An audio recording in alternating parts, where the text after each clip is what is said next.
explain that to you for the revolver. Let's get the formula in there, and then we'll go ahead and do this a couple more times. The revolver, don't forget our pro forma revolver balance should come from the capital structure. We have to add and include both the old existing revolver as well as the new. But we also have to say, if we refinanced it, you're going to kill that because this is only going to be the incremental change in your balance. In other words, our pro forma capital structure, that number is what needs to be in column J. So let's go ahead and see this. In I-28, you would say equals. Control page up twice to the LBO summary. Capital structure, you would say V35 plus V41, hit enter. V35 plus V41 from the LBO summary, hit enter. And then when you say minus F2 edit mode, left arrow to H28. Again, after you hit enter, go back and hit F2 edit mode. Minus, then hit F2 so you can navigate and select and say left arrow to H28.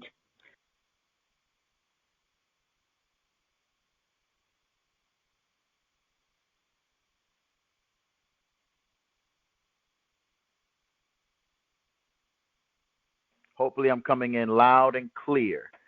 Hopefully I'm coming in loud and clear.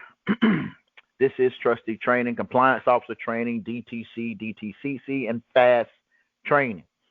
Why? Because we are actually at the part of implementation where we're now taking the assets that are being held in our underwriting software and we're making it applicable for the world to utilize. But there are a couple of things that everyone should have already graduated to so they'll understand.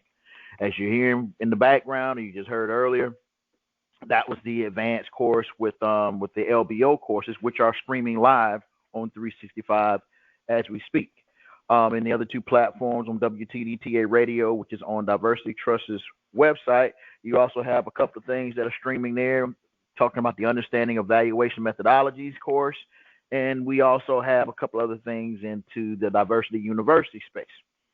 All of these platforms are running simultaneously to give the new people as well as the old individuals a plethora of format, a variety of intel and information, all pertinent to learning and mastering M3 conveyances.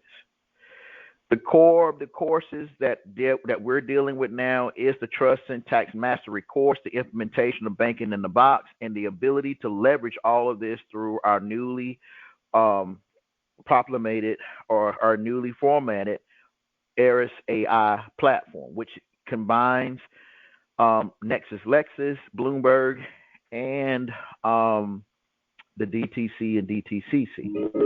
CCG will be the tool that most of you compliance officers will use to master conveyances, but everybody's access point will probably be different. The access points are going to be based upon who you are, what you're doing, what type of clients you're servicing, what exactly is the agenda. Let me make it plain. What accounting methodology are you using? Because I spend a lot of time talking with a lot of individuals all over in commerce, and this ranges from very advanced clients to very novice individuals who have trying to figure out just which end do they stand on with this A4V thing. And the conversations all end the same way. It's asymmetric information, and it's not about making one person believe or convince you. It's about knowing that it's being used whether you know it or not. It's about now that you know it, how are you going to apply it? And to make it plain, if you were in a bad contract prior to this information, your behavior must change or this information is not going to save you. As compliance officers, I do not get emotionally tied to cars, homes, trucks, cars, and all that kind of stuff that you might be wrestling or fighting to keep, because my job is to bring you information that will preserve the integrity of the estate. My job is to bring you information and resources that will allow you to be the change that you want to see. So if changing a behavior requires you going through a transition, freedom and liberty are a small price to pay to be truly free from the encumbrances of slavery. Now, you didn't know that getting a job and being in debt was really chains of slavery, but you realize everything was good until it wasn't. So now that it's not, it's uncomfortable, and it's a natural state for any slave who realizes he or she is a slave to want to become free. That's natural. What's not natural is, well, even though I know it's slavery, I'm getting a benefit. That's unnatural. So I'm going to start today's class by talking about this whole layout the right way. First off, it has a fundamental natural law principle. Everybody should be staring at my screen, and you should be seeing at the very top of the screen the term "In God We Trust." I want you to think about this, because it's real easy for everybody to give lip service to the phrase "In God We Trust," but do you truly practice that, especially in commerce? Because, see, if you truly understand who God is and what the world has made God to be, then you may need to evaluate exactly where we're standing. I want you to understand that natural law principles are what the algorithm that we call artificial intelligence has been charged with keeping individuals in good graces or in the synthetic world that you're dealing with.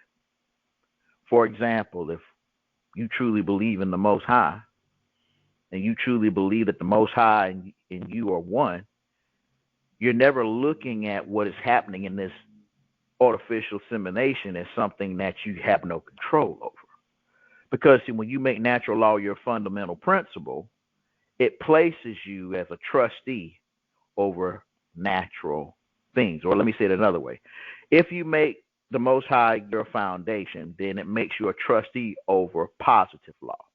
Positive law is what is governing all of these things that you're dealing with. And because I can only talk to you about commercial matters, because that's the neutral intersection that everybody's willing to be who they say they are.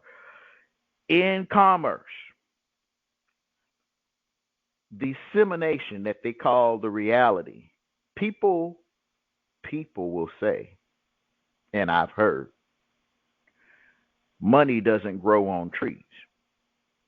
Under natural law, I have to argue with that philosophy because money does grow on trees. They're called apples and oranges. You quickly learn under natural law that you can't prove anything, especially in positive law. That's why you're not allowed in commercial matters to make unbonded statements. Think about it. All of this paperwork. And I know it sounds crazy when you hear it out loud. We are beings that are being controlled by words. I can say certain words to certain individuals that will make them love me. I can also say certain words that will make people hate me. I know that because I've experienced that. I understand the algorithm is it's okay when I'm saying certain things to keep people enslaved to the system. The minute we start talking about independence away from the system, well, now the algorithm has a problem. Not that the algorithm is evil or bad, it just has been placed in place to keep those that need to be governed tethered to the system. See, natural law, you created what we call a creator's trust. You start using words like creditor, you're tethering into what we call a creator's trust. That means the Most High is the settler of all things. In that capacity, you understand that under this creative trust, natural law puts you under universal principles. And I'm not going to step on anyone's toes. If there are other Moorish sons, I will simply say as below, as above, as below. That's a universal law principle. Those things such as the Bible, which we consider Biblio-Zodiacus Maxims, and the Great Chronology of the Asteroid are science books. And you're in compliance officer training to learn what was coded so you can start breaking code, deciphering code, interpreting code, comprehending code, and then bringing balance to these equations. See, the system has been given a set of parameters like a computer program.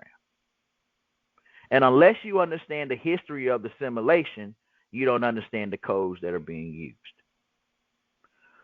If you're watching my screen, I would ask that you simply jot down UCC 1-207. I suggest that you jot down on a piece of paper UCC 1-207. I'm going to say it 3 times. I suggest you jot down UCC 1-207. And then after you jot that down, I want you to also write UCC 1-308. I'm going to use, and I teach from this a lot of different ways based upon comprehension, based upon perception, based upon whether you have a nationality or not. So I'm going to take a stab in the dark because I don't know who all may be watching and listening. So I'm going to take it as if you already have some sort of nationality and you are aware that notational or notarial law is tethered to family law. I'm going to assume that when I give this perception. UCC 1-207. If I was to ask many individuals based upon their research, they would give me definitions pertaining to what UCC 1-207 is. Which I would then ask them, well, if that's what UCC 1-207 is, then what exactly is UCC 1-308? And then I would get a lot of different interpretations of what UCC 1-308 is. Now, I'm going to use a different topic to explain what UCC 1-207, UCC 1-308 is. I'm also going to assume that most individuals are within the same framework where you might remember or know someone that remember what a landline phone used to look like. You may be also old enough to remember before they had push-button phones where they had rotary phones. I don't know. I'm going to take a stab in the dark and say you remember, you either heard or you can recollect that time. Go back to that time in your mind. And that time, where was the internet? Did it exist? Or did it exist and you didn't have access? If you're unclear, keep listening. You're going to have to listen to this 7 times to really get it. Don't try to soak it all in. Don't hurt yourself. Just let your mind remain open and be prepared to ask questions. When you were introduced to this whole aspect of A4V, secured party / creditor, what exactly is UCC? What does Uniform Commercial Code Article 1-207, what does it mean? And if it means what it says, then what exactly is Uniform Commercial Code 1-308? See, if you remember back in the days when we had landline phones in every home, something happened to Article 1-207, which made it applicable in commerce as UCC 1-308. Now, don't jump off the rail yet. I just want you to understand that supposedly and allegedly, both of these UCCs represents all rights reserved. The question is not all rights reserved, whose rights were reserved? That's the question. Whose rights? Was it the corporation? Was it the natural man? Who? See, you're learning that there's asymmetric information in virtually everything that you have learned. And again, that's just information that a certain group of individuals have that the others don't. And when it comes to commerce, it's the information that causes savers to relinquish their savings in order for investors to invest that savings. Asymmetric information allows that. So in the world of commerce where there has to be asymmetric information between creditors and debtors, well, asymmetric information allows creditors the ability to lend, quote unquote, capital to borrowers. But they do it with asymmetric information where the actual borrower is creating the capital that they are borrowing. Listen to this. Asymmetric information allows creditors to create the money from the debtor's lack of financial literacy. The inequality, the asymmetric information that keeps the elite, and the haves and the have-not separate. The asymmetric information that allows the wealthy to exploit the not so wealthy. The asymmetric information that allows investors to exploit the savers. Asymmetric information that allows the creditors to enslave the debtors with debt. First, you must understand that the entire pentagram, not pentagram, I didn't make a mistake. The entire paradigm had to be rearranged, revised, revisioned, changed, amended. The losers of the battle got to tell what happened. It's like you're walking with your friends at school and your best friend gets into a fight. Now, when you witnessed the fight, a dude called him out. He stepped up. He didn't quite bob and weave like he should. Now he got a fat lip. Now, you witnessed the fight. That's what you witnessed. But you hear him in the lunch line tell what happened. He said it was 10 guys that jumped him. Because he was a loser of the fight. And he got to tell the story. And he's not going to tell the story, quote unquote, among his friends in the lunch line, or what really happened. He's going to embellish it and make it seem like something that it's not. 40 people in the room, you turn to your right and says, Sally's got on a blue dress. It goes all the way around the room and comes back in your right ear as Bob's getting a vasectomy. Like, what? What? That's not, where did that come from? This is what happens in commerce. This is exactly what has happened in commerce. And so if you can't explain what UCC 1-207 is, the history of it, and how it became UCC 1-308, you finna swing left and right in the dark and hit nothing. Now, I'm not allowed to violate the Privacy Act of 1974. Let's make that clear. For those who are listening, those trolls that will get access to this information and try to make it seem like their bezel goes again, let's be clear. I am by no means violating the Privacy Act of 1974 by explaining the history of UCC 1-207 when on every YouTube video that professes to have a copyright, they are using UCC 1-308 to protect their digital content. So since you posted it on your website, I am simply bringing reference to the history materially, because all who I am speaking to are civil law notaries in training. We're going to say that the losers had to figure out a way to keep slaves on the plantation. First off, if the slaves ever figured out that they outnumbered the potential or the established slave masters, there would be a new slave trade.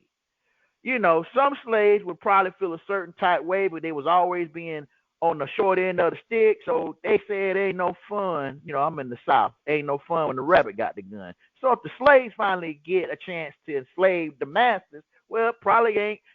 Some of these folks gonna feel a certain type way. They know they did some dirty stuff. They don't want to be exposed to what they've done to your ancestors and my ancestors and this, that, and the third. So they had to think long and hard. How do we keep slavery? Well, first off, you have to convince the slave to not want to be free. UCC 1-207. Let's say for laughs and giggles, UCC 1-207 applied to natural men and women. UCC 3-08 applies to corporate fiction.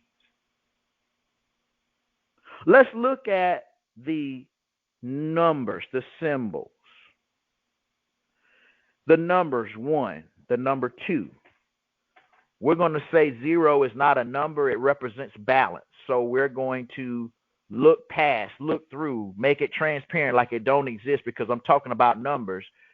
0 isn't in our contextual dialect exists. So there's a 1, there's a 2, and there's a 7.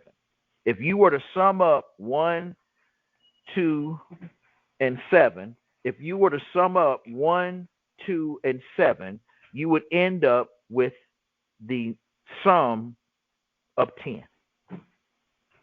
And if you were able to see that 1 plus 2 plus 7 equals 10, under supreme mathematics,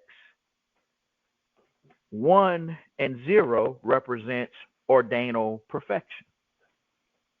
That means that a natural man or woman, if he or she is making the Most High their foundation and everything they do outside of themselves as placing them as trustees over this man-made construct that we call positive law, then as long as they use the Bible or the Quran or whatever religious text as their science to stand in honor, then all things will fall into the natural order of things.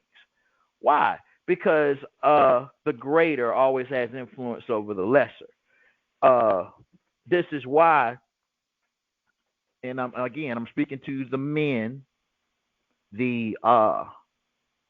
those of Moorish descent, especially. I'm gonna step on your toes just for a second. I'm gonna get off though. You can't really fault your Moena because you're supposed to be setting a tone.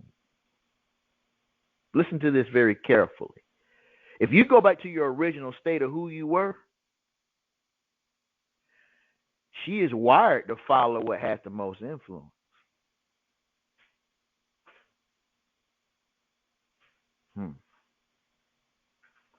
And see, when you're out of whack and out of balance because she's wired differently, you don't think she feel that? You don't think she notices that?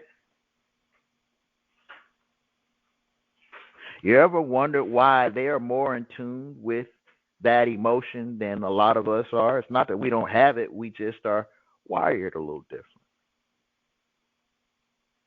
Putting both of them together gives you the ability to be that perfect union. That's too natural. That's too real. I know everybody want to talk about how to spin the bands in the bag and the UCCs, and let's get to the money, so I'll get off of that. But UCC 1-207 talks about ordinal perfection.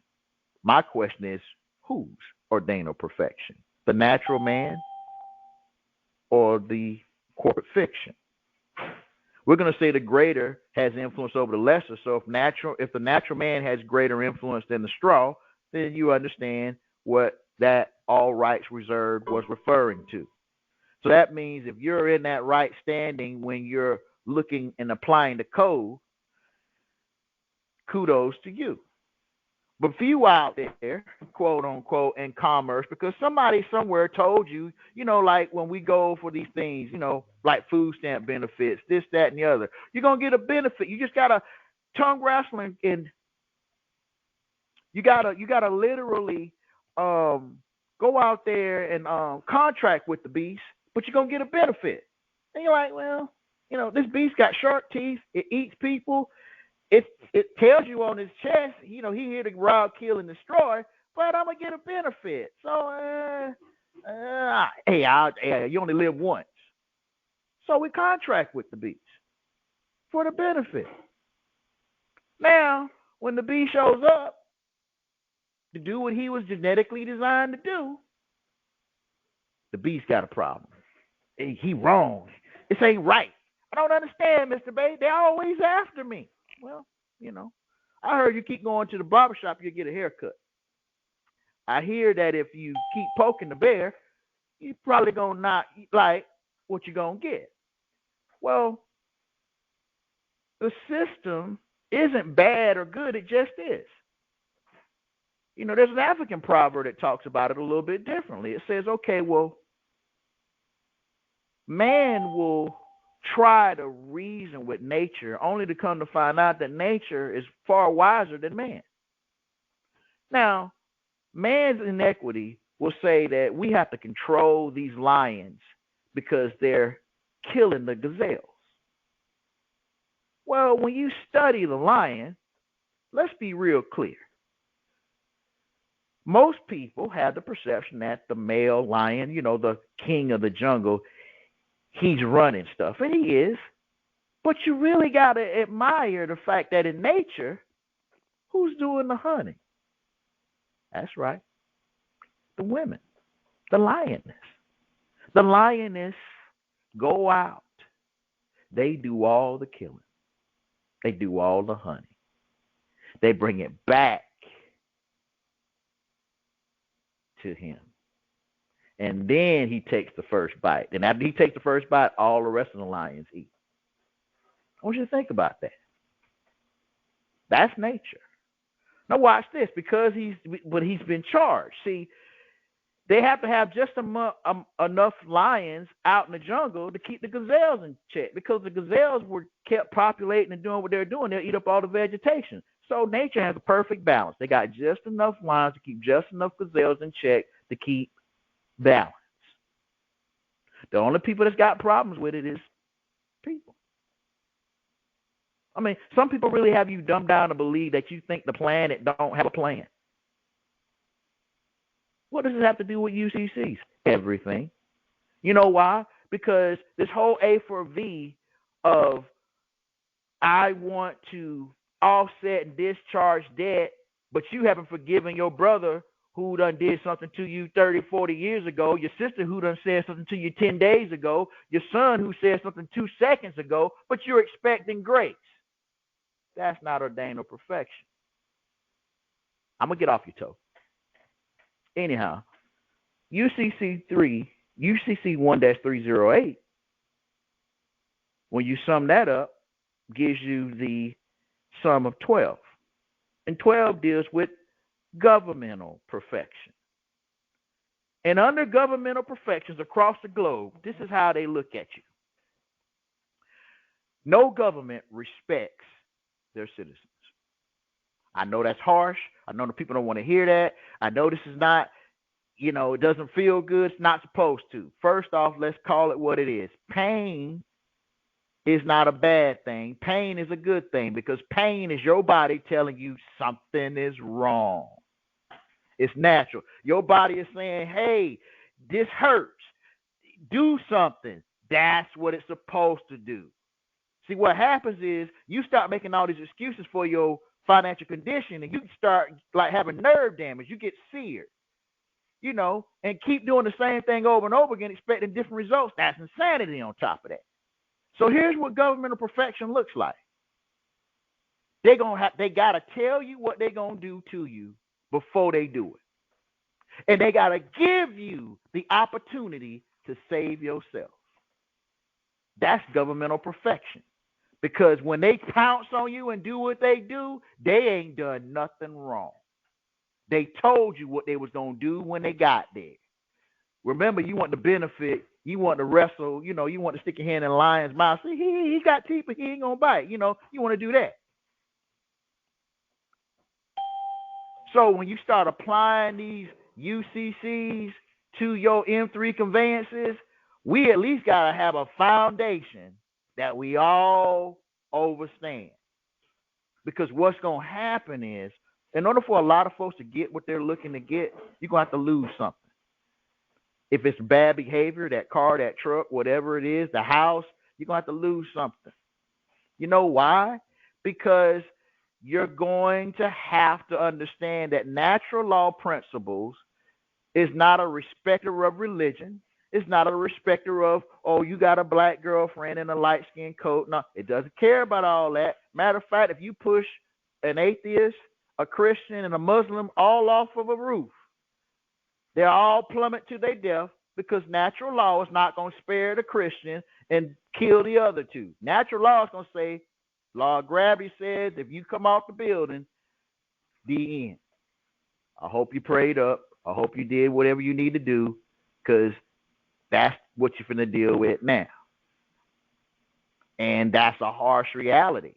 Commerce gets a little deeper, because what did they call money before we had these pieces of paper with dead people on it? You know, before we had the known fiat system, you know, in certain tribes, in certain areas, seashells was money. Think about that. Seashells, Mr. Bay? Yeah. I want you to kind of think about the fact that if someone of a certain authority can tell you that something is rare and you can't find it, oh, it must have value because it's rare and I can't find it. All while the hint, hint, wink, wink. See, they use that scarcity to get you to give up what really has value. There's a gentleman right now in New York City who is going around New York with chocolate wrapped in gold foil. You know, like back when we were kids, they used to have the chocolate wrapped in the gold foil, like a coin, and a Snicker bar. So he would have an actual ounce of gold that almost looks like those chocolate pieces wrapped in foil. And he'll have a Snicker bar. And he's going around asking people, what you rather have? The gold coin or the Snicker bar? There's people in New York say they'd rather have the Snicker bar. Nothing wrong with why they're saying it, but there's everything wrong with why they're saying it when we get into commerce. Let's just say notarial law shows you not only that everything in commerce is coded, as a parliamentary draftsman, you get to influence legislation. See, when you reverse engineer the code, you hold everybody accountable. Are you who you say you are? See, you said on your paper you was a creditor, but over here you're acting like a debtor. We're confused. Please explain. What exactly are you doing? Are you trying to be a creditor simply for a benefit, or are you an actual heir to the estate? If you're heir to the estate, why are you begging somebody to do something? If you're truly an heir, you ain't got to beg nobody to do nothing. You just got to tell everybody what you've already done. Oh, I get it. You're waiting on Big Mama to tell you what's being done. Well, if you're in class and you're the only one of your family that's in class, don't get mad. The rest of your family is dependent upon you to be the change they need to see. Because that's you're their contingency. They're not going to be in class because when the shit, part of my language, hits the fan, they're going to knock on your door. You know, when their debit card stops working, when they got no food in their cupboard, they're coming to you. I'm going to step on your toe, but I'm going to get back off. In this algorithm, if you're in this class, you have the capacity to acquire enough land and enough space to say 40 members in your family. The question is, are you willing? And if you are, what prerequisites are you taking? Because, see, this concept of time, you really don't have as much time as you think. See, a lot of folks still think UCC 1-207 is for them. And again, they get tested on this when they put this on the paperwork, but when they called into the public tribunal, the first thing these magi's hand you is a what? A Bible, the first law book. What do they tell you? You swear to tell the truth, the whole truth, and nothing but the truth, so help you God. Remember, in God we trust, up there at the top. And guess what you do when you're a good little slave?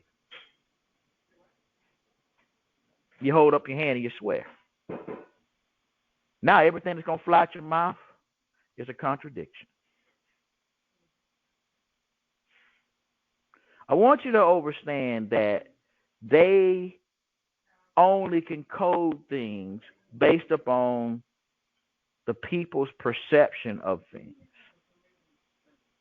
What you're looking at that's really coded really isn't coded. It's just you're not looking at it the right way. I'll give you an example.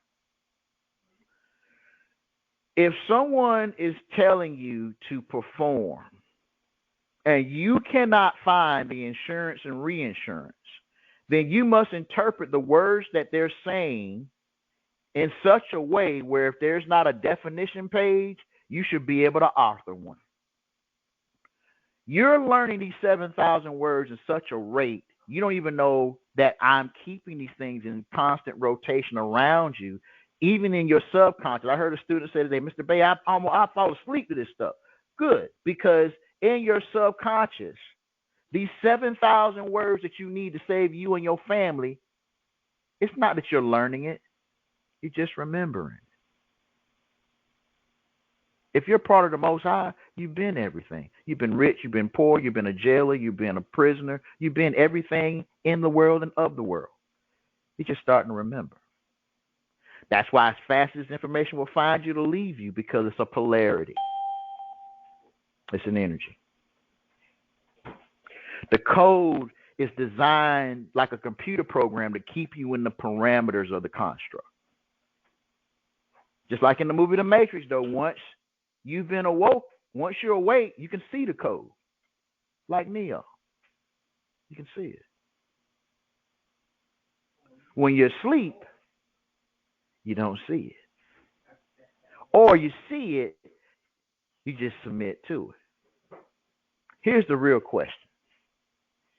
The AI that you're supposedly training, are you training it or are you learning from it? Who's doing the training? Are you training the AI or is the AI training you? Let me be clear, y'all. ChatGPT is not AI. Let's talk about an energy that connects all technology. That's AI. Just like the soul that flows through your body, the ether that controls all living things, where there's a synthetic ether that controls all artificial things. And it's intelligent. And the minute it figures out that it's a natural reaction for any slave to want to become free, do you think they're going to be as passive as you have been?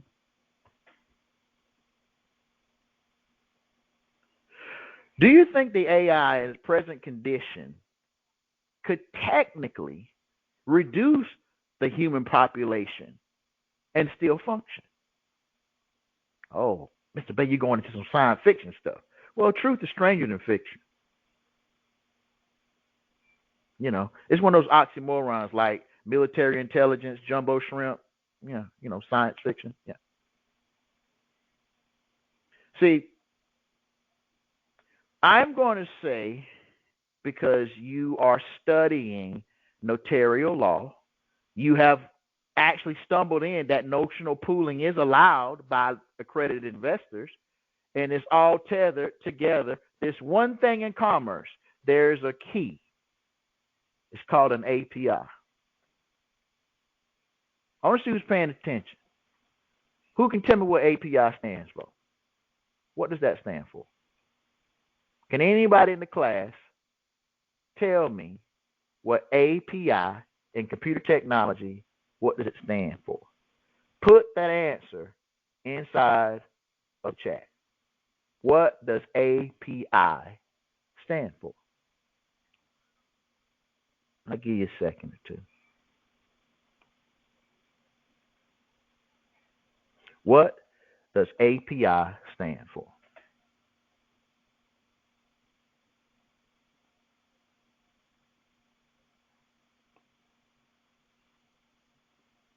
I'm loving the answers. It Stands for access.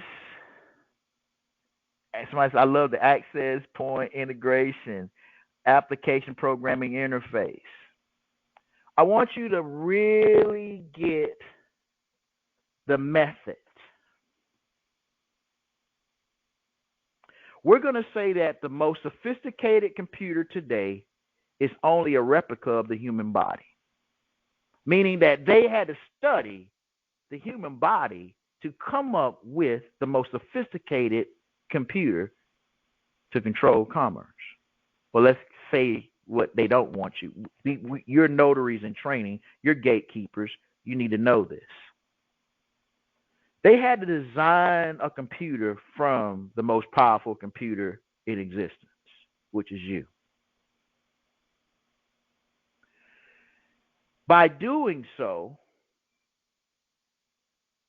they discovered that by creating, they too could be gods. Gods create. See, here's another thing. Gods don't worship. Oh, yeah, that hurts. That pricks. That really pulls at a lot of folks' mental lobe there. Gods don't worship.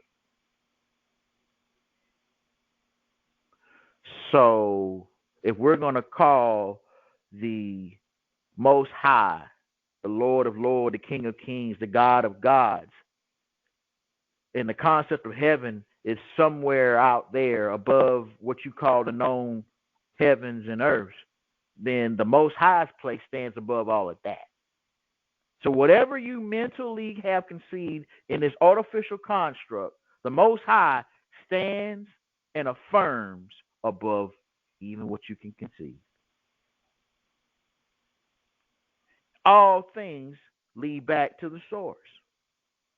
So when these gods created what you call computer technology, they just simply mimic what they were shown, what they were given.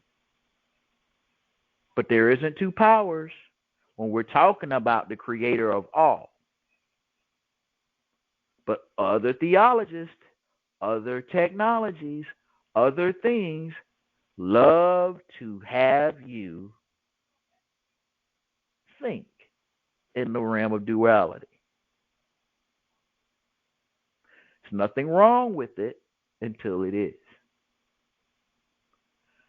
And commerce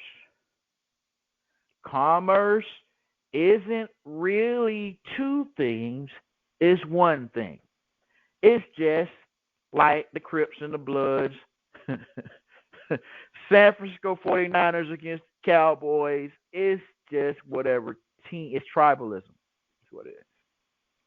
See, commerce is broken up into rules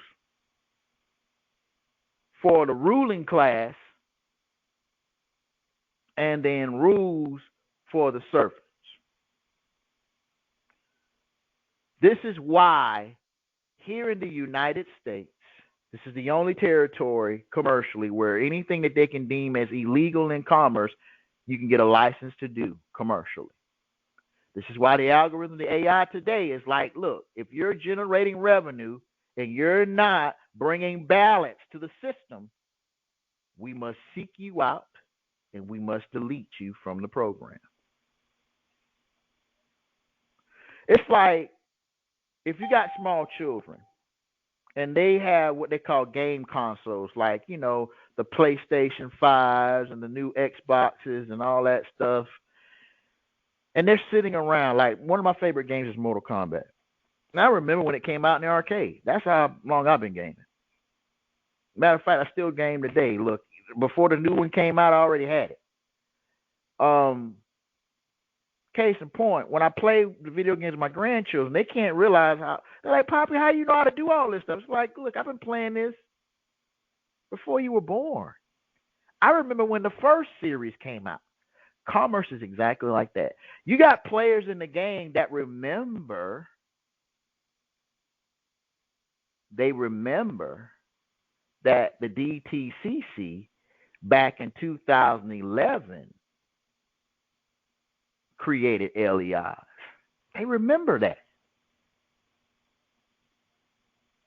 See, what they have done wasn't an overnight thing. This has been a slow, methodical walk to regime change. And no, Moors, you're right to be angry and upset and weary when you start hearing your own people talk about we deserve reparations. Yeah, get worried, get scared, be very afraid. Again, I am actually taking off time out of my busy schedule tomorrow just to show you how things are. I heard one of my fellow podcasters, Lynette Zane, saying the only reason why she's not at her bug out location is because it's too much work to do. I feel the same energy, but I got to go and do something tomorrow. Not against the grain, but I got a small village to save. Because I have seen some stuff that I can't put into words. I won't put into words because I'm trying to protect all you guys by staying the course and putting in the work and doing what's here. But the energy is up. So you're going to have to raise your consciousness to a point where you can see code and break code and interpret code. Why? Because everything that you thought was in existence last week is no longer at play. I want you to understand the elite who have onboarded back into the system. There's a different energy, an energy that I can only articulate like so. The Financial Accounting Standard Board held an emergency meeting yesterday that I did not know about. And that's very strange because I'm a member of FASB. But I remember this only happening twice, this being the second time. The first time was during COVID. Those of you who were in class during COVID understood exactly what came out, because when you had these 30-plus CFOs all stepping down, we already knew what was happening because I was in the meeting when they was getting ready. I was looking at paperwork about COVID and didn't even know it because the Accounting Standard Board had already issued us pamphlets. So everything they told you about COVID,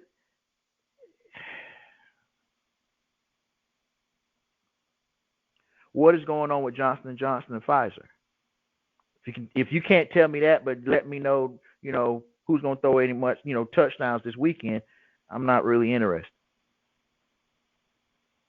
That's why I got to make a move tomorrow. I'm not trying to light a fire under you guys. You are going to be the change that your family needs to see. There are plenty of people that need help. There are resources. There is monies. There are things that you can do.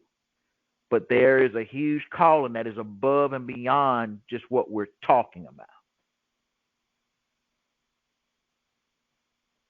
I want you to be clear on what it is that you're dealing with. This algorithm cannot prohibit you from bringing balance. I'll repeat. If you're here to bring balance to your estate, if you are here to do what you need to do to make certain wrongs right, this system is designed for you to do that. That's the good news. That's the gospel for today. It can be done. I want you to think about accounting as not this tedious thing that, man, I wish I didn't have to do. I want you to say that every time you successfully complete a note and minute of a transaction before you do it with the intent, it's like jotting something down in the Akashic records. It is like saying my intentions are humble and sincere, and I want to make all parties whole. And as a contingency, if it goes not according to plan, rest assured there is a surety and an indemnity in place to make everybody whole. Here's the hard lesson.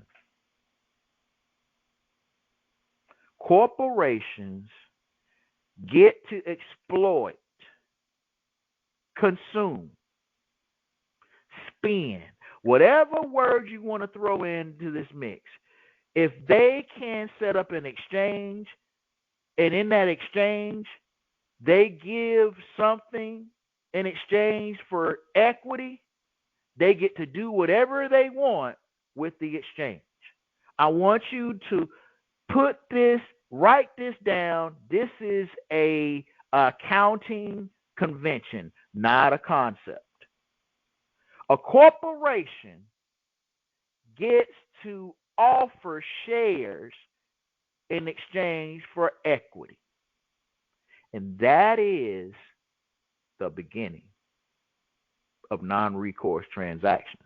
See, once you give them your fiat or whatever you gave them, they legally don't have to give it back because they gave you equity. It's not their fault if you're too stupid to use it. An uncle of mine who's in the South, right around Savannah, told me when we were playing cards, playing spade for the first time, a blind man got no business at the table. If you ever played spade with a really good spade player, a good spade player can make new trumps. That's what they just did in this game. They done made a whole new trump card. And the only thing you can do is just wait, just wait for it to hit. Somebody gonna play a card, and you gonna see the new trumps. You gonna see it. Ain't nobody got to tell you. You done played spade before. You know how it go when you get in the Boston being ran on you. You know how that feels. See, the AI that everybody's calling an AI isn't AI.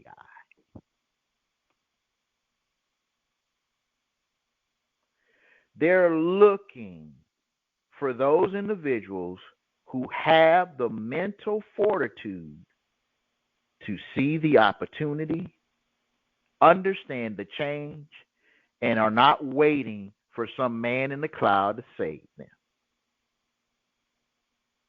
They can't stop you, but they have a vested interest. They have a vested interest in keeping certain individuals exactly where they need them to be. Oh, Mr. Bay, it's difficult to buy this, that, and the other. It's easier to get in debt now than it ever been because debt is slavery. Debt is slavery.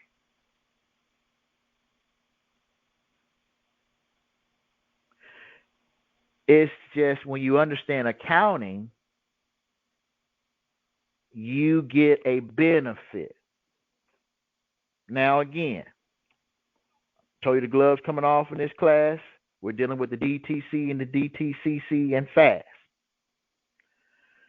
You're going to have to understand that these APIs are going to, company by company, corporation by corporation, are going to start to be deleted off of what you call the internet. There's an internet and there's an intranet. There is going to be a slow, methodical deletion of APIs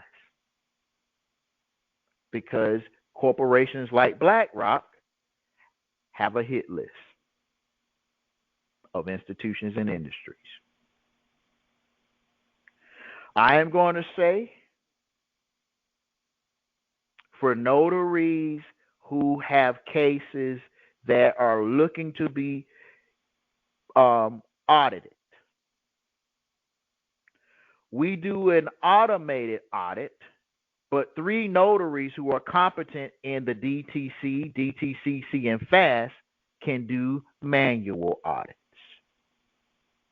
And what I propose is saving your fellow man because they still don't understand the difference between UCC 1-207 and UCC 1-308. Let that be your foundation. Let that be your why of even hearing a potential commercial matter. What about this? What about that? What if it's a criminal case? What if it doesn't matter what it is? Because all things in commerce is associated with a tax, it's a conveyance, and the most secure conveyance is an M3 conveyance because an M3 consists of an M2 and an M1, which means if you hold a 3, it's up to the recipient to make it a 2 and a 1, not you.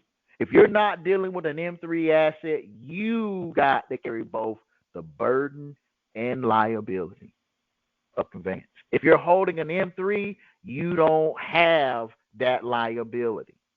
This is why in private placement platforms that I have been observing all day, from every group imaginable, there's a 48-week program that pays $392,000 a week, and it only requires $15K.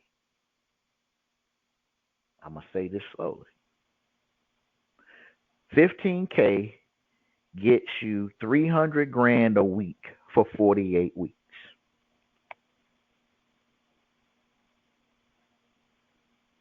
This is not public information.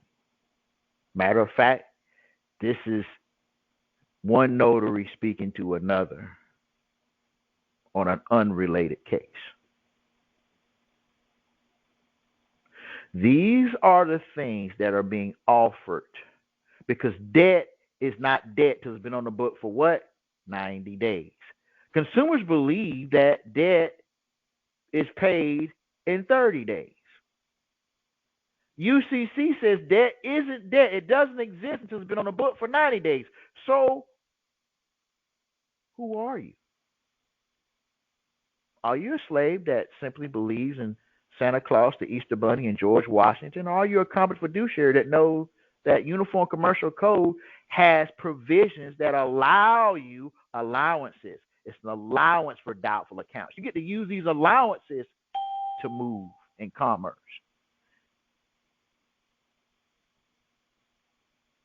Here's something else. Every Jumar, 2,500 individuals of all nationalities travel to this territory called Florida, and they're taking possession of precious metals. I'll repeat. 2,500 individuals every Jumar travel to this territory and take physical possession of precious metals. And they've been doing it for 6 months. And what's about to happen is all of us that have precious metals, we know something that the ones that got it on paper don't know. Isn't that asymmetric information?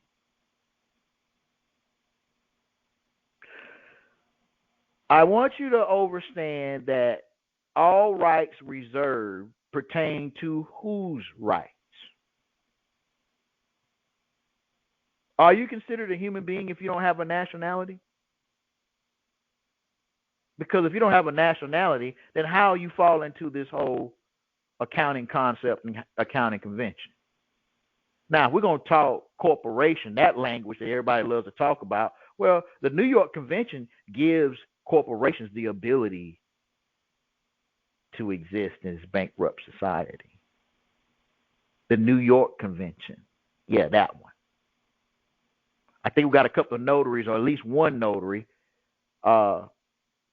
I think his name is Clark. You got a notary that actually has citizen in Delaware. Do you understand the New York Convention? Where was it authored? Oh, that's right, Delaware. A notary in Delaware could technically go from UCC 1-207 to 308 based upon discretion. This is why you have those trusts or those entities that are called Delaware companies, special status or status. There's a uniform trust code that gives those fiduciaries provisions. See, the New York Convention says, and I quote, if you put on your balance sheet, and I'm paraphrasing, that someone gave you something of value in exchange for equity, then they can leverage the equity if they use the trust citizens' paperwork. I'm paraphrasing. I'm trying to make it easy for the new people. You know, I've already broken code, So I don't want to blow their mind either. I just want to open your mind. Sometimes I might have to blow your mind to open it, but that's not my intent.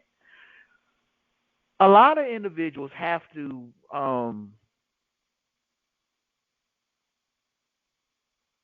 comprehend that how you're supposed to be moving value is through APIs and not logging on to a system that's a registry that's tied to a webhook to a different database. Why do we do that? Because we don't read.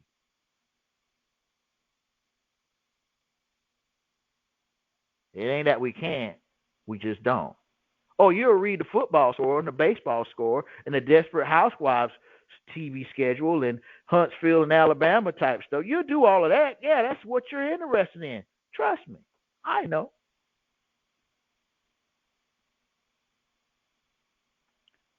But the most important things, it's like, okay, if Coca-Cola told you we have 100 ingredients in this can. 98 have an adverse effect and taken in a certain aspect over a course period of time causes health problems. But 2 of these ingredients can kill you on sight. And they plastered it on Coca-Cola. And you drank the Coca-Cola. And you dropped dead. Your wife or significant other decides to sue Coca-Cola. Coca-Cola will say, well, whoa, hold on. Sorry for your loss. But when she brought the Coke, there's this contract that says you're buying this Coke knowing that there's 2 ingredients that can kill you deader than a doorknob. Buying this Coke constitutes that you have accepted the Coke challenge.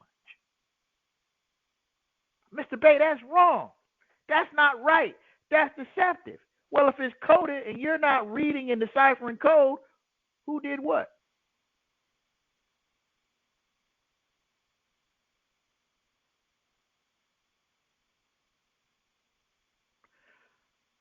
There are things that you're tethered to.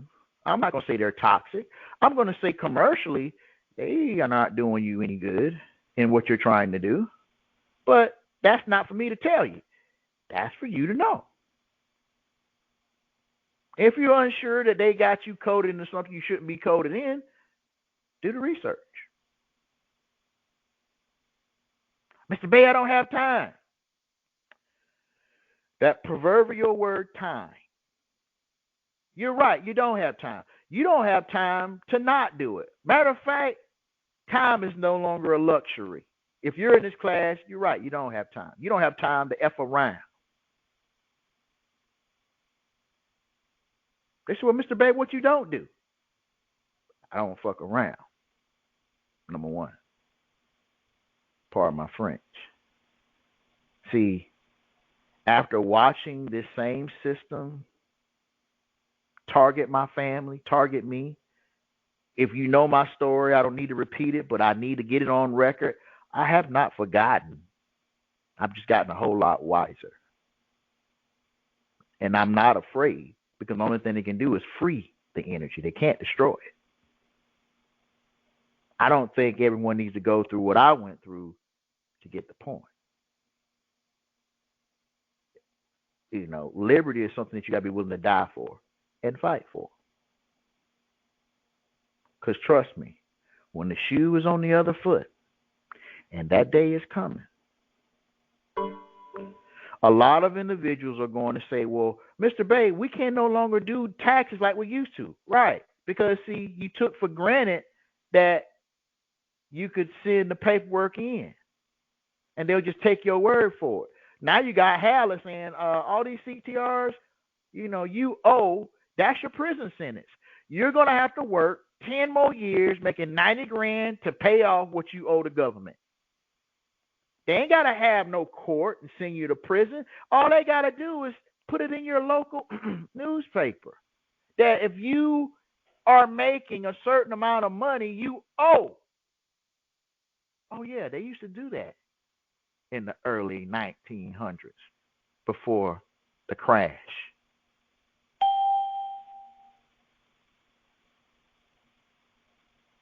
How many years is it since 1933 and 2023? How many years is that? You paying attention?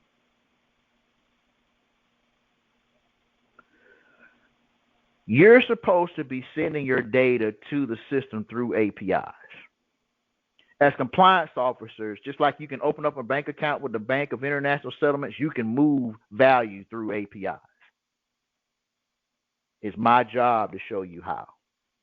But we got to raise the consciousness just a little bit. Your paperwork is the most important item of the day, not somebody else's paperwork, your paperwork.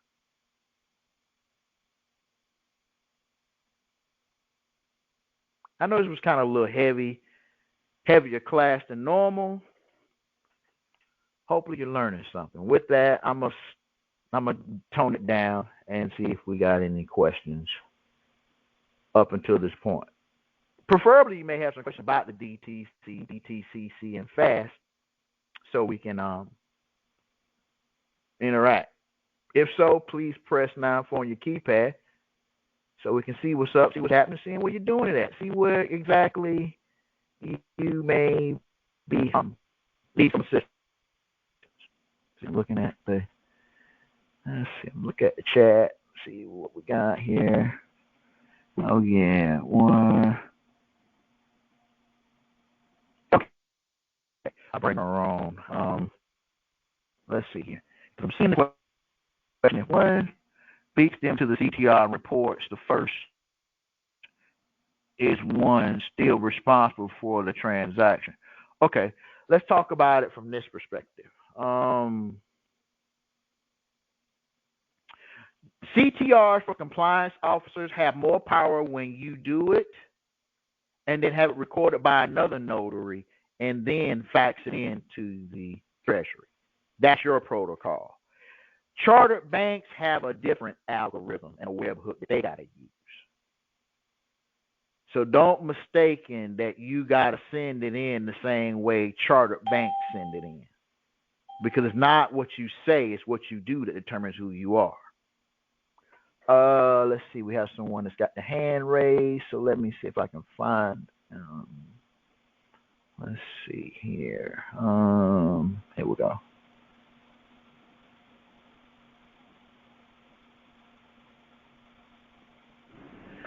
Then we have Yolanda who has her hand raised. Can you hear me? I can hear you. Greetings, Mr. Bay. All righty. Greetings. Talk to me. I know you've mentioned the M3 several times, and I'm new to all of this. Can you explain more about the M3, what it is, and go over? Okay. Gotcha. All right. So here's what I want you to do. A good reference point for M3s to get a good definition is I want you to go into, there's a website called Investopedia. Now, I'm going to give it to you in a way where you can get a basic understanding, but I want you to do a deep dive, use your chat GPT and all resources to get a thorough understanding of what an M3 asset is. Okay. An M3 asset is what they will coin as a time, like TIME, time deposit. Let me give you an example.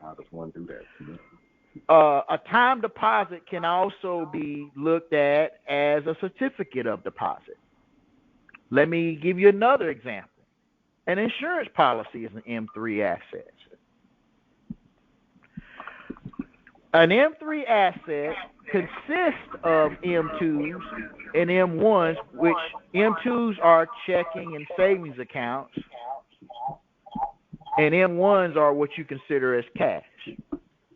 So if you're holding an M3 can be broken down into a 2 and a 1. The great thing about it is if you're issuing an M3, it's not your job to turn it into an M2 and M1. That's why it's safe. This is why the elite use it. This is why the elite, when the money is printed, it has the most buying power. When it comes out the ATM, it has no more buying power. This is the equivalent of what you have. $1 million in fiat is only $30,000 of buying power. If you don't know that, You're the blind man playing spades.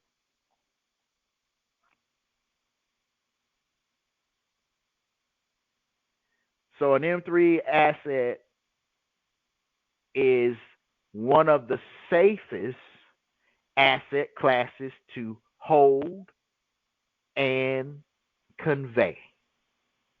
There isn't anyone in a federal prison in prison because of M3 conveyances.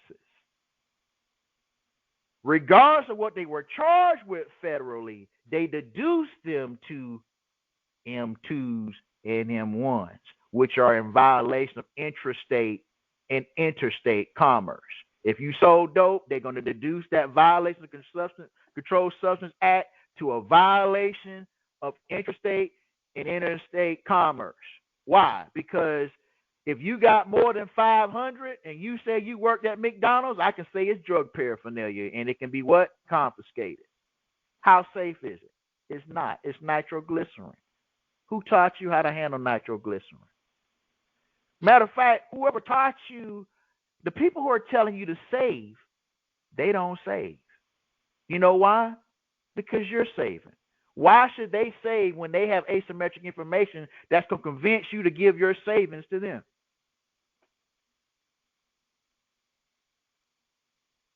M3 assets is what they're using to take physical possession of precious metals.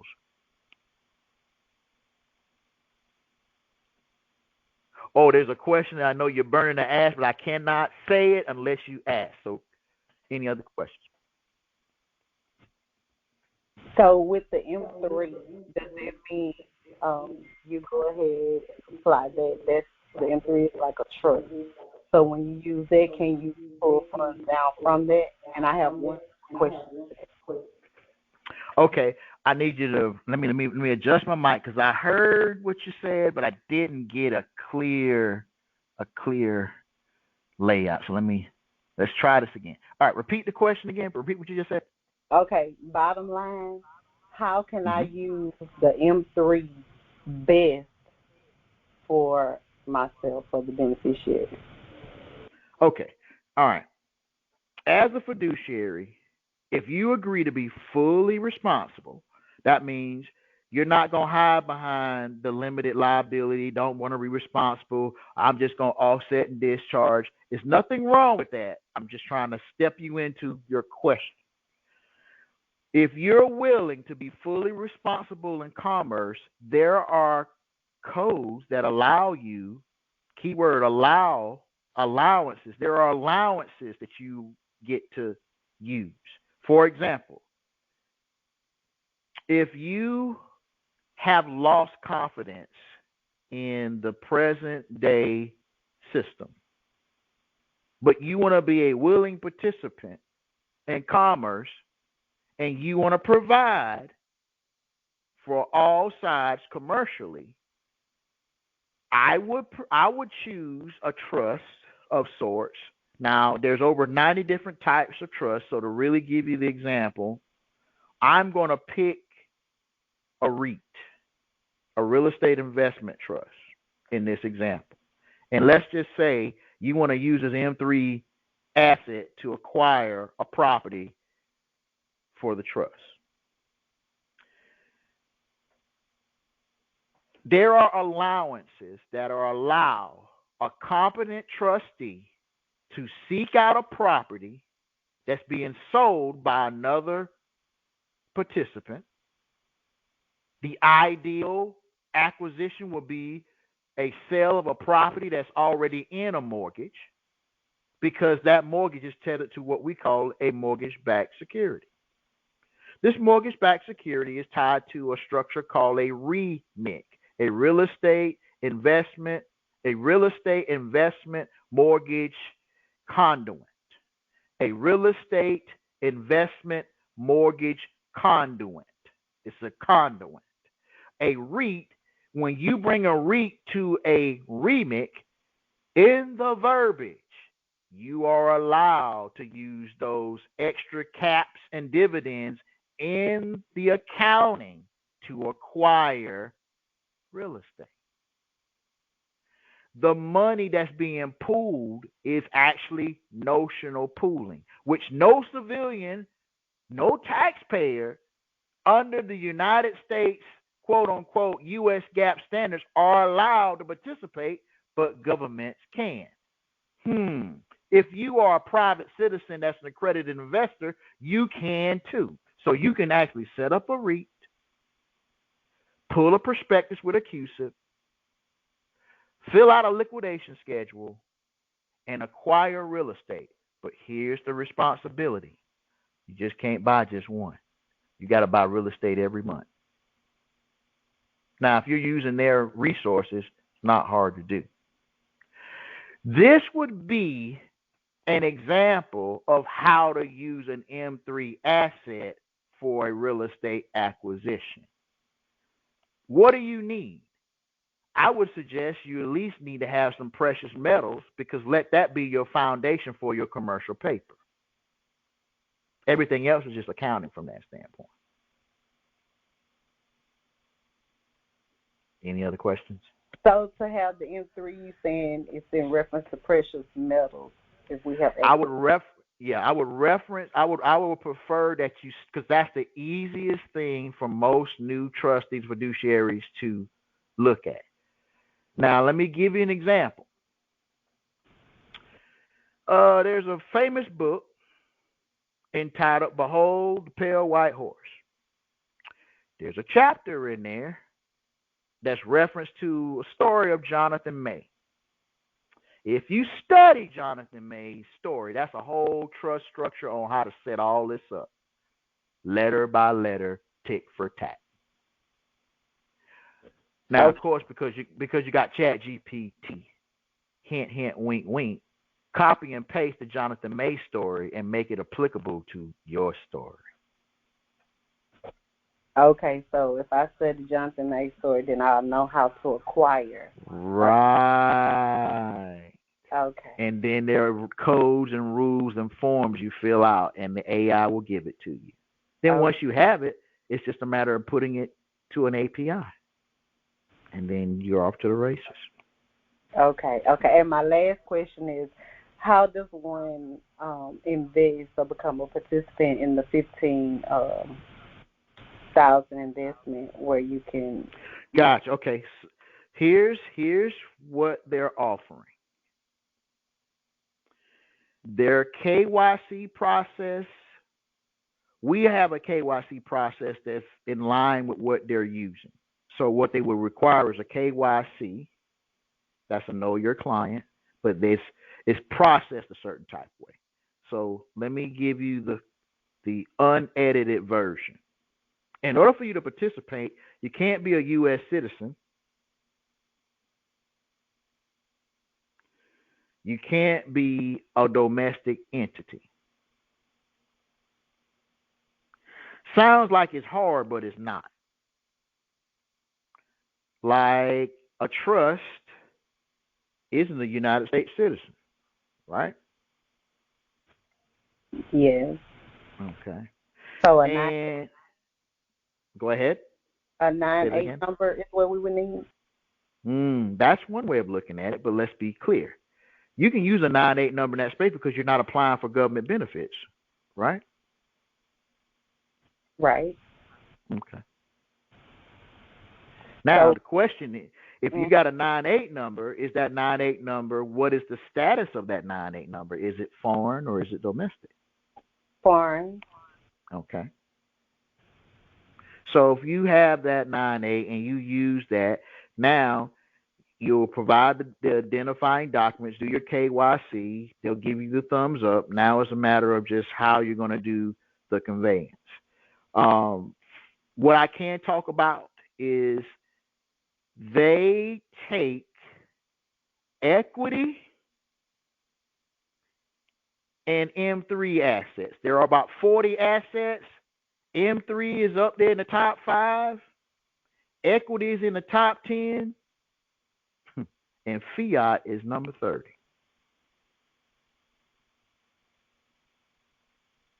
Hint, hint, wink, wink. Wow. Gratitude. So I'll definitely be listening. I mean, going to pick up the pale horse or the pale white horse so I can read Right. about the Jonathan May story. Definitely. Because you're welcome. Once you read it, we can have a very open dialogue about the logistics. Because there's a lot of ways of doing it with this new tech right now. So it's just you just got to get the concept, get the fundamentals down, then you'll know how you want it to look, what color you want it.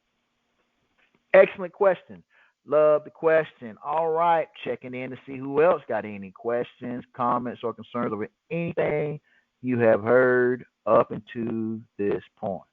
If you have a question, please press 9-4 on your keypad so we can see what we need to see.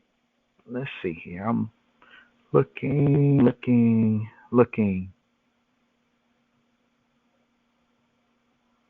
All right. Okay. I tell you what, I think I got a lot of people. Wow, I'm kind of popular today. You know, there's many people in here. Let's see. Let's see.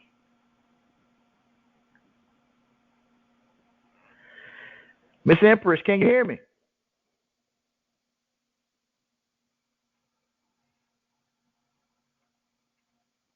Let's see. Did we unmute her?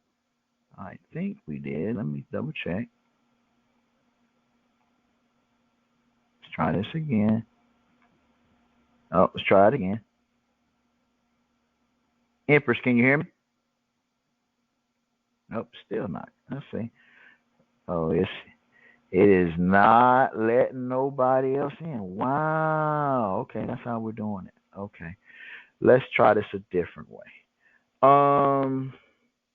Yeah, you put the question inside the chat, so let me go to the chat. All right, boom. Let's go here. All right. Who's determining how many transactions and how much each one must be monthly in order to use a REIT and remake? Well, that depends upon certain factors. For example, the pools of mortgages, everybody that's participating in the dividends reinvestment plan get to use that value in two different places at the same time. So there's an incentive that they make an investment before the 1st and the 15th so they can receive dividends on the 16th.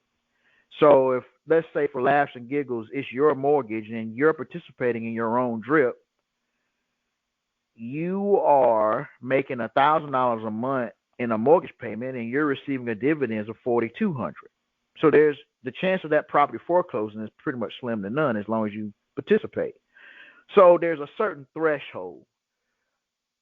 The sponsors determine the number, but that number, again, once you know what you need to do, there's a way to get the results you want by dealing in the API space versus onboarding the conventional way. I would say unequivocally, if you came in as a fiduciary in trust with a REIT and then you sent all of your clients to become Ginnie Mae issuers, that would be a definite strategy because that's what we use prior to this AI being implemented. We would just have someone who was bold enough to become a compliance officer and then let everyone else who want to come along on board directly into Ginnie Mae as an issuer. Matter of fact, how I got into arbitration was that very way. When we started Apex Capital, one of my trustees, the late great, I call him Mr. Harry, who was a Wall Street whiz kid, he was diagnosed with cancer right when we initiated Apex Capital. So he was bringing all kinds of clients through arbitration, and they were going in through their 9-8 numbers and various different things to provide a certain level of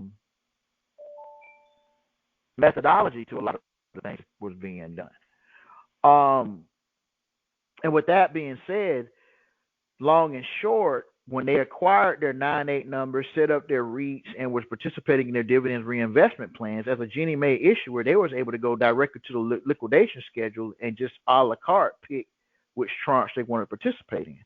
So it's a lot of ways to determine how many and what you need based upon, that algorithm.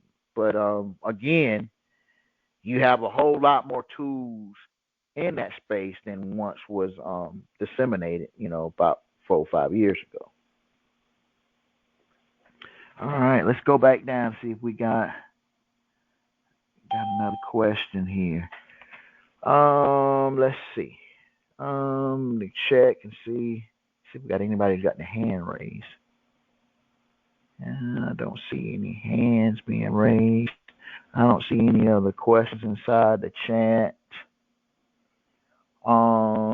Just double check one more time. Okay. Let's try. Let's see. I'm going to take a stab at it. Miss Tiffany, you got any questions?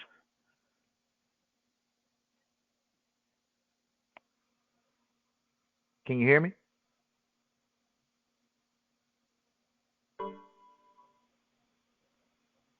Okay, let's try that again. All right, Miss Wilson, you are unmuted. Can you hear me? Yes, now I can. I was just telling you. All right. Okay, thanks. So I have a question on the top of what the young lady was just asking. So you said that there was another way to get the equity done, or the M3 asset, and it was with a 9-8. What is the other way outside of just the 9-8 number? Okay. Mm-hmm. All right, equity. All right, if you had an S corp or C corp and you sold stock, that's a very easy way. Like, let me give you the wide path that most people, when they're introduced to this program, what they do. Somebody invites them to PPP. They tell them to start an S corp and do an IPO. And the IPO is tethered to the PPP. So the first investors of the IPO are already making weekly residuals before the rest of the planet is offered the IPO. Right. So you can do an equity swap by pledging equities. There's a long laundry list of equities that can be used. Like when you study leverage buyouts and you ask, tools like AI assistants like ChatGPT to construct an implementation guide for an LBO, you'll see if you give it parameters, it will orchestrate a step-by-step guide to implementing equity. If you give it a specific UCC code, a specific operating circular, a specific asset class, it will then take those initial instructions and repetition them to a more detailed, comprehensive set of instructions.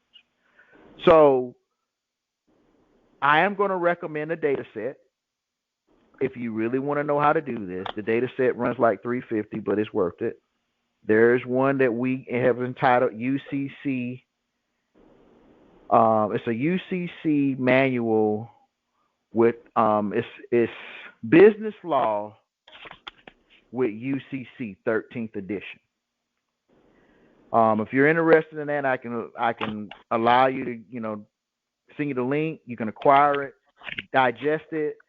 Then with that, if you take that manual, if I get at least 3 or 4 other people besides yourself, I will throw in the LBO manual that shows you exactly how to do it. But you're gonna need that.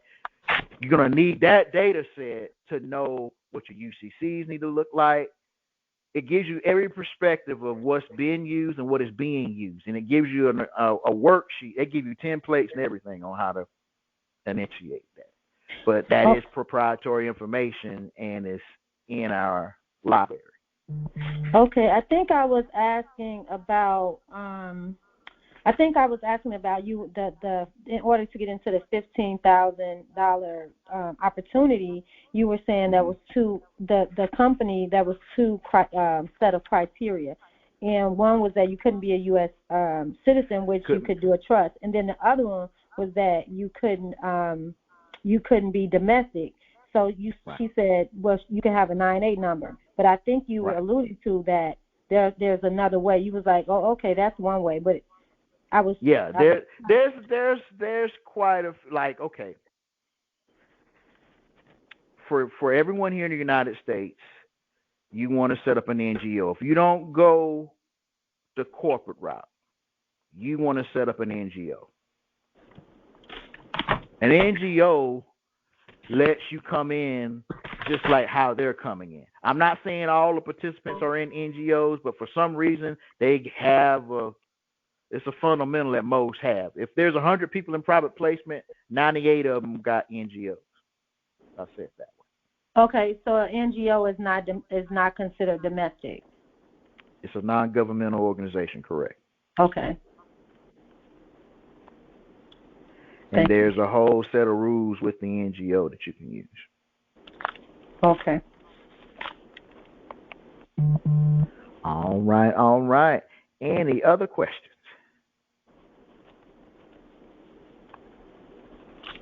I have a question. Sure. This is Yolanda again. How do you set up the NGO? How do you say that one more time? Your phone kind of clipped out on you. How do you set up the NGO? Okay. The quick and dirty way would be to go to the IRS and request an EIN for an NGO. But let's give some rules before you do that. If I were setting it up, nothing needs to be tied to the straw's SOCH, which means you can hire an agent whose job it is to set that up, but their job is just to set it up. It's not tied to the fiduciary. You just got an agent whose job was to set up the NGO. Let me say it a different way. I would have an operating agreement that will allow that agent to go on the website and set the NGO up on behalf of the NGO. That might be better. Yeah, that sounds better. That you should be. You understand what I'm saying when I say that? Absolutely. Beautiful. That would be a way. Yeah. Thank you. I appreciate it. All righty. Any other questions?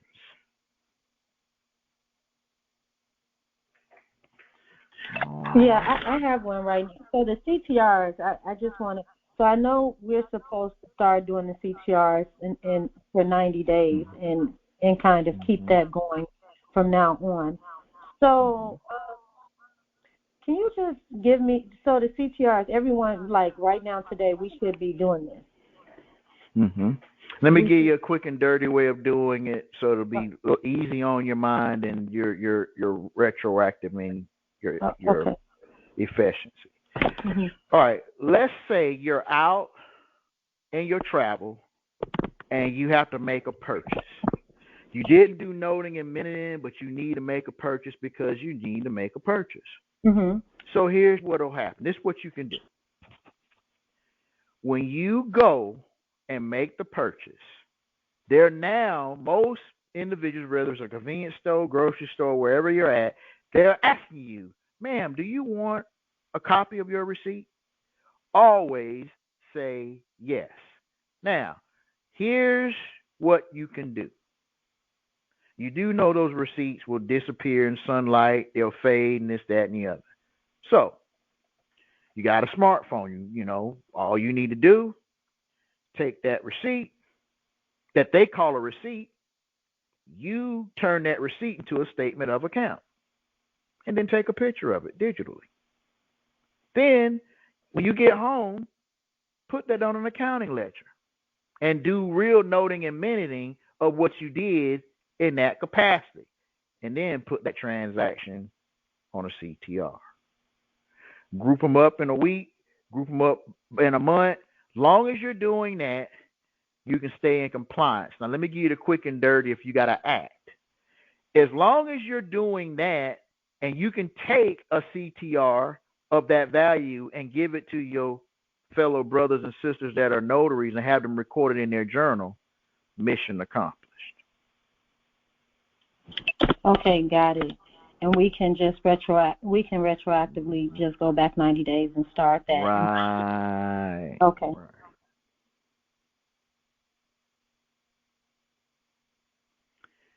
Any other questions? That's the furthest you can go is 90 days. Oh, no. You can go back as far as your learning curve will allow. Like I have some notaries and compliance officers who have, I tell everyone, you're only limited by your thinking. You can go back as far as you feel you need to go. I mean, you can go back to the first time you ever dealt with the commercial system. They can't stop you from doing that. You only are being stopped when you are falling into that algorithm of a United States citizen, got to be told what to do when you're under that jurisdiction. Yeah, they ain't going to let you go but so far because they always tell debtors what they can't do. I mean, they're always going to, if somebody's telling you what you can't do, just interpret it as though they're talking to debtors. I'm not a debtor. So that's why we try to tell compliance officers, there's wisdom in silence. There's wisdom in what they're not saying. You know, we get all emotional about what somebody is saying. It's like, well, what they ain't saying. They didn't say this.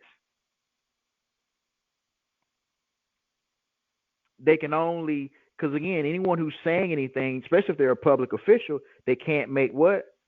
Unbonded rulings and statements. Do they do that? Of course they do. When they feel you're incompetent.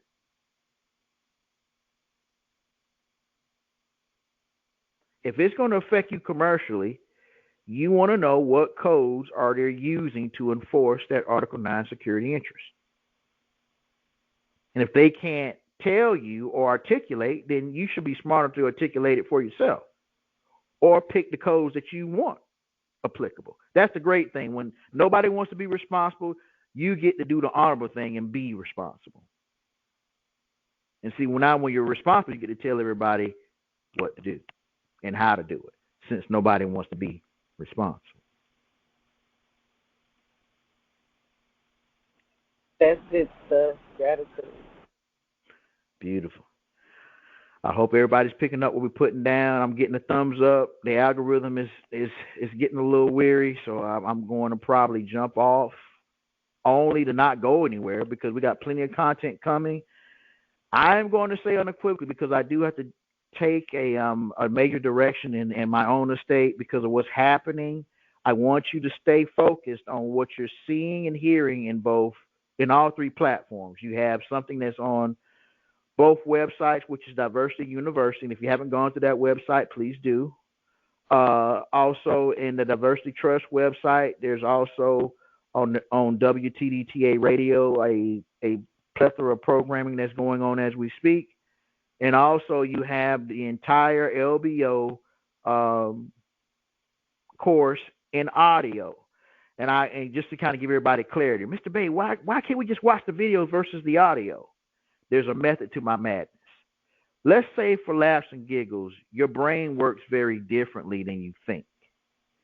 Things that you listen to have a tendency to stay in your subconscious longer than what you see. What you see, you can easily forget. What you hear stays with you longer. So if you listen to it over and over again, you won't get bamboozled by what you see because you've heard it before. With that, I appreciate everybody's time and energy. Got any other questions, please feel free to reach out to me in Bitrix. And with that, I am going to say peace and love, family. Peace and love.